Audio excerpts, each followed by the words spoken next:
Chris Carsten, Gene Shepherd in Christmas Story, the musical at the Ahmanson. Welcome to Cultural Attaché. Thank you for having me. I'm happy to be here. Great. So Gene Shepherd in A Christmas Story, the book that inspired the hilarious classic film, wrote, "But as the old truism goes, every man has his chance, and when yours comes, you had better grab it."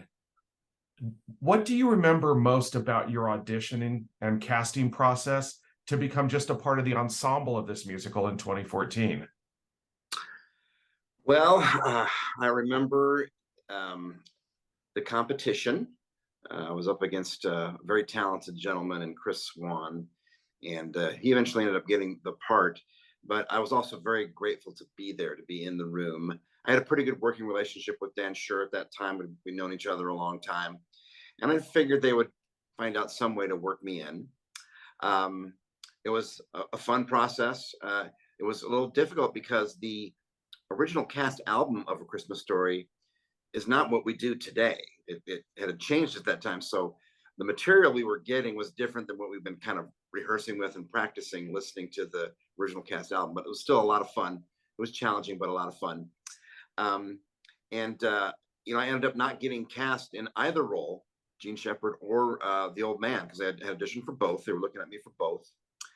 But they still found a way to use me. And they found a track for me in the show.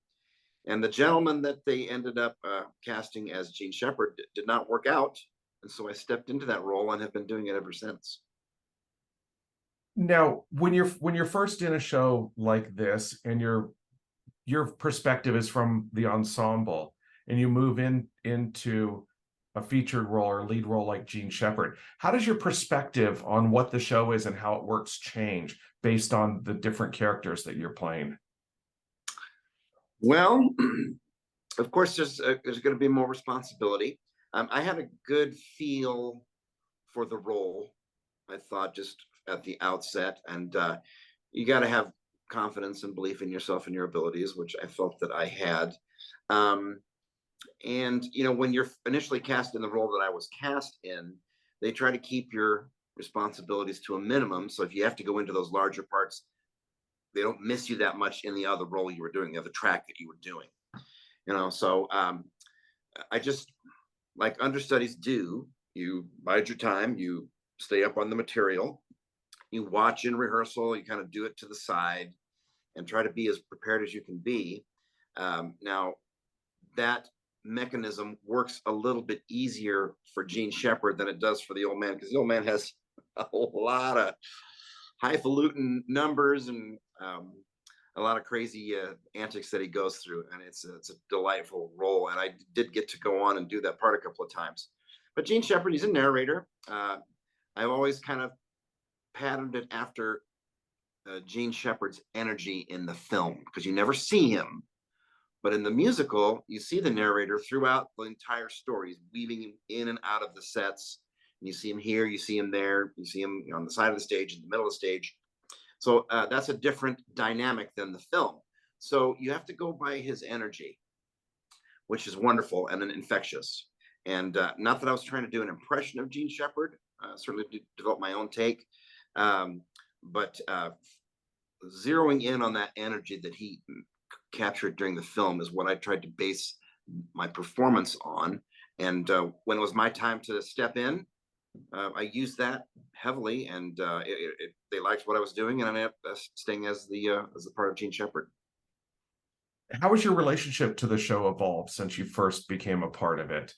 Because I liken what you're doing to what, there are ensemble members at various companies, regional theaters, where they play Ebenezer Scrooge every December, November, December. And you've been doing this, off and on because of the pandemic, for a number of years now. I'm just wondering if your relationship to the character, to the show has changed, if how you respond to it today is different than maybe how you responded to it, 8 years ago. Well, that's a great question, because every incarnation that we put together is different. I mean, it's the same material, but you're bringing in different people almost every time. The kids are always going to be different because they grow and change, even though several years, we brought in some of the same kids the next year because they still fit the physical requirements. They looked young enough, and they would use them. Uh, and I, also a couple of years did it with my daughter. She came out and was on the show with me, so that was a fun dynamic to get to be able to do that with her. Um, so we do the same show every time, in terms of what the set is, in terms of what the costumes are, but the people are going to be different, and you're going to get a different interpretation and a different response. And that's a wonderful, delightful challenge because it keeps your mind sharp, because you have to kind of react to what you're given. And while Gene Shepherd is kind of on an island in the show because he doesn't really react with a lot of the characters that much, you're affected by what you are describing in the story you're telling. And that changes, not in huge ways, but it changes here and there in little ways, which are very insightful. And it's a wonderful discovery process that I never let go of and always want to be there. Is there a muscle memory that goes along with a role like this, like having done it as often as you have, even though it's only in the last 6 weeks of a year, for instance, 4 to 6 weeks in a year typically? Is there a muscle memory that allows you to step right into these shoes? I would have to say yes, there is certainly an element of that. I've been doing it for quite a long time, and that muscle memory that you talk about is certainly there. But you don't want to be complacent about it. You rely on it as much as you dare, but you've got to leave yourself open to the newness of whatever aspect of the show is going to be new and fresh, and let that enter you and flow through you and bring that out and tell the story anew every incarnation, every night, from show to show to show. Right. Now, there are people who knew who Gene Shepherd was. There are a lot more people who knew, who Gene Shepherd was as a result of the success of this movie. What do you think it is about this story that resonates with you personally, and that also resonates with audiences? And I'm assuming they may not necessarily be the same thing. No, I mean, people are different. A Christmas Story, when it first came out, to my understanding, it wasn't that well received by critics. I don't think it was a startling commercial success. And over the years, developed a loyal following that has expanded. And they show, the marathons every Christmas, and everybody watches it. And I am certainly one of those people. There's a uniqueness to this story that you don't find that often in other Christmas stories. Christmas stories are telling of the miracle of the religious aspect and the giving aspect, the presents and everything like that. But here's a slice of Americana, and I think people identify it on a large scale because people in this country, when they grew up as kids, they all had a special gift that they wanted, and I think they can latch onto that. And we also have imaginations about getting that gift, and that's what's so wonderful about this story is how it captures little Ralphie's quest to get that toy BB gun, and what he's willing to go through, what the machinations are in his head about getting that present. That's what makes it so special. And then you get the relationships that surround Ralphie, and how people kind of identify with one of the things that our director Matt Lenz says about his approach to the show is, yes, it's stressful. Yes, you want to get all these things done. It's Christmas time. It's rush, rush, rush, rush. But I wouldn't have it any other way. And he constantly reminds all of us that that's the joy we're trying to latch onto. I think Christmas Story captures that because there's so much about it to be exasperated about, from the leg lamp to the kid sticking his tongue to the flagpole, all these crazy things going on. And yet we wouldn't have it any other way. It's just like, it's Christmas gets told in so many different ways. I think that's what this is special about the show, and that's what captures the story that we're telling. And I have to say, as you're saying this, it is occurring to me that maybe what Gene Shepherd did with this story is akin to what Dickens was able to do, with his story of the night of Scrooge. Yes, I think I would agree with that. I think you can find parallels in that. because when you have the holiday season and what it represents to most people, I think there's a great wealth of material there to interpret in many, many special and different ways that can reach the heart that we're trying to find in all of us. And I think, the more successful stories certainly find their way to the top. And then we find little quirky stories like a Christmas Story that find a different approach to finding that heart and make it identifiable. And that's what really makes it work. And also shows the value of reruns on cable TV, because Yes. that is how people came to Yes, embrace this indeed. show, this Keep movie. hammering them over the head with it. Yeah. Now, do you remember when you first saw it, the movie? I don't know if I remember it specifically. I know it was, I remember the first time I saw snippets of it and really thought it was strange. And I watched a couple of scenes and I heard this voice coming in. I was like, that is really weird and different, but it's kind of funny because this guy's energy, the way he's describing these things, you can tell he's really passionate about it. It's also it's very eloquent and well written and uniquely written, his take on the situations that are happening. And the way he speaks, it draws your attention. It draws you in and makes you want to hear it more. I think I didn't watch it in its entirety the first time I saw it, but I think a few years later I did, and thought this is something I got to watch every year. It's a staple of Christmas, and we're lucky. We're all better off to have it in our lives. Which means it could be, and it was, as it turned out, a tricky bit of material to turn into a musical. As I'm sure you know, Pasek and Paul were not the original composers, lyricists for the musical. There was another composer who was on it when it had its world premiere, but a year later, Pasek and Paul had come in, and this show debuted in Seattle in 2010. Given what you know as a performer about Pasek and Paul and their work, what do you think they do that's so right with this show in terms of expressing it through songs? Well, first of all, no offense to the original composer, I'm not sure, or team who was working on it, I'm not sure why it didn't work out. But we find two extremely gifted artists in Pasek and Paul that found a way to bring this story to life. Now, I think, and this is my own opinion, that when you watch the film of A Christmas Story, it almost seems like it's tailor-made to be made into a musical. When Ralphie goes into his daydreams, and there's this different world that's created. When I watch that, I say, yes, you could make this into a musical. Just find the right guys to put it to music, adapt it however you need to adapt it. But this lends itself to a different kind of expression, and that other expression is in the musical form. I think it works really well.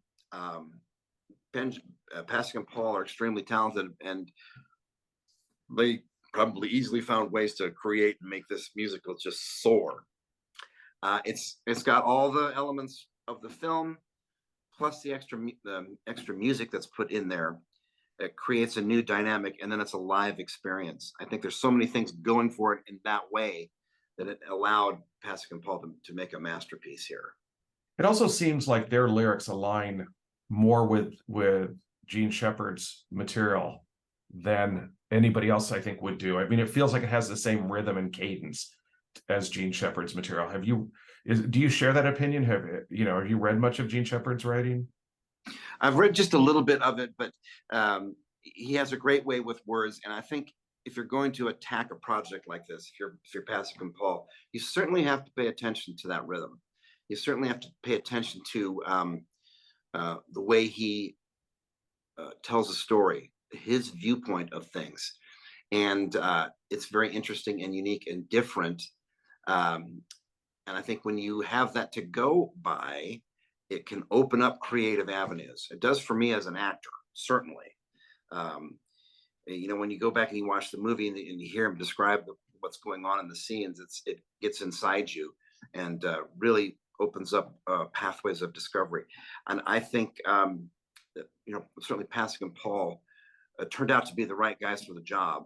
And like you say, I think they really paid attention to Gene Shepard's style, his vision, and used that to help guide them along the way, as well as their own style and vision, of course, to make it their own, and brought it to life. And the results they speak for themselves. It's been a fun ride. Well, it's music that you've been hearing every year. I mean, most everybody else just hears, Bing Crosby and Nat King Cole, and you get to hear Pasek and Paul for a number of weeks. The music sounds simple. The music doesn't, it comes across very easily. It's very easily digestible. It's a lot harder than it sounds, isn't it? Perhaps because we're going back in time. We're telling a story that took place in a different time, and I think that's another one of the great things that Pasek and Paul have done, is they capture that essence of the life in the 40s. There's a wholesome quality to the music, the simplicity that you mention. I think they bring that to life, and it adds warmth, it adds love, it adds tenderness, it adds a whole nother dimension to the story that really brings it to life in a special way. I think they've captured that beautifully, and it's a delight and a pleasure to be associated with that genius. Not going to try to get too heavy here, in relation to A Christmas Story, but it does feel like there is a certain nostalgia to a simpler time when all a kid wanted was a BB gun, as opposed to these weapons of mass destruction that we see used in high school and other campuses and other places around the country. Do you feel like this reminds us of what life was like when it was simpler, when we didn't have so many things that we could be angry about, that we decided to take them out on each other, that a boy's desire for a BB gun was just because it was a BB gun and not because it was anything more than that? Yes, I mean, it's something that even since 2014, you kind of have to be delicate about. And the way, if you're going to talk about a gun, you need to be clear that it's a different connotation now than it was back then, certainly. And you have to be sensitive about that. And I think the powers that be, the artistic people, are taking the mantle there. They're making subtle, small changes to make sure that we're not talking about a real gun. We're talking about a child's present, a toy gun, and we want to make that clear, that there's a distinction, especially in the light of what's been going on in this country with those types of things over the past few decade or 2 decades, or however long it's been going on. This change in people's mindset as far as that goes, and it's important that we make that distinction, because the story is so wonderful. We don't want to lose that wholesomeness. We don't want to lose that simplicity that you talk about. And I agree with that view very much. I think we're doing a pretty good job to keep that ship afloat and sailing the right direction. Right. Well, which leads me into something that you recently told, I think it was LA Downtown News, that you mentioned that A Christmas Story is emotional and also fluffy and entertaining. What do you look for in musicals, either as an audience member or as a performer, that most inspires you? Well, I like a good story. I like a character that makes a point and comes across. That's a part that you can, that you can sink your teeth into. That doesn't always happen. Sometimes you take what you get. As you age, you become a different physical presence, and so you're not maybe doing the same roles you did when you were younger, of course, and that happens to all of us. We all progress that way, and you have to embrace that change. I think I've been pretty lucky in recent years to perform some really great roles, even as I have aged, and I'm thankful for that. And I'm thankful that those opportunities still are, in the realm of possibility, that I can have those opportunities, working with some great people, and getting to express myself in that way. But these roles, the kind of roles that I look for, and the kind of roles that I want to express, are ones that hopefully they're relevant, and hopefully they inform people. Hopefully people come away maybe changed a little bit, open their horizons expanded a little bit, and feeling more hopeful about the human condition. I think every actor kind of aspires to that. People want to make change and grow. Right. Now, you mentioned that the world premiere recording, is different than the show that gets produced. Does the show as produced end as quietly as the album does? I think so. In the album, I think there's a few more pyrotechnics, I think, that go on the album. I think they had a bigger cast. They had more voices that they were using, and of course there was a different structure.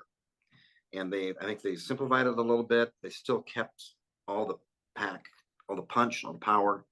And yes, it does draw down to that quiet moment at the end, like the film does, where the parents are, sitting, watching the snow coming down, and contemplating the wild Christmas they've just went through. I think all of that is captured in the material that we're using now, as opposed to what's on the album. And I'm not sure the reasons why they decided to pare it down and change it a little bit, but it's still wonderful, and very full of emotion and love. And refreshing to have a musical that doesn't feel like it has to end on a big bang. Right. So the last question I want to ask you, Chris, is on that recording, and I don't know if this is still the same way in the show because I have not had the privilege of seeing it yet. The narrator says, Gene says, their job was to raise you, your job was to listen. And that's part of the final narration before the musical reveals that the best part of the gift was that it was from his old man. Yeah. How much does a line like that reflect both your own childhood and your role as a father of three daughters? Wow. It's when I align it with my own life, it becomes very special for me. I didn't get to spend a lot of time with my father growing up, because of the dynamics of my parents' relationship. Even though my dad wasn't around a lot, I still loved him deeply, truly, and fully. And the times I did get to spend with him are times that I treasure. But I also feel the same way about my mother. The parental relationship that we explore in this production is so wonderful. And the through line of it, when I get to that moment at the end, I'm contemplating my own life, my own relationship with my parents, and I'm contemplating the story we just told. The emotions that come to me there they're always there. They're always easy to access because there's so much truth to that, to how our parents in our lives, the times that they made a difference, and how that affects your entire life. Things you never forget. I remember my old man did this. I remember when my mom did that. These things, one of my favorite things is to hear people talk about their parents. Like when comedians bring up their parents, and they make some of the best stories. They're so funny. They're so insightful. I think when we get down to that moment at the end of the show, and we talk about what that means to Gene Shepherd and what that means to Ralphie, I think it's so well written that producing those emotions they're truthful, they're real, they're honest, and I'm really happy to be a vehicle, one of the vehicles, because I imagine there's a lot of actors that could do a good job with Gene Shepherd, but I feel very blessed to be able to have this opportunity. And I would assume it gets you thinking about what your own relationship is now that you're in the father role. Yes, absolutely. I'm hoping that my kids, when they become adults, that they're going to be able to look back on their lives and remember times when their father made a difference for them, and their mom too. I think most people, if not everyone, would really like to have a worldview that their parents influenced. And I tell people that they're questioning becoming parents, I say, You know, if you become parents to children, it is your chance to leave a little bit of yourself as life goes on and on and on. Because, you know, I'm a product of not only my parents, but their parents before them, and before them, and before them, and it goes all the way back. And who we are today, where there's little pieces of all of that. That's what I like to think in my head. Little pieces of all that that represent who we are through the eons of time that human beings have been around.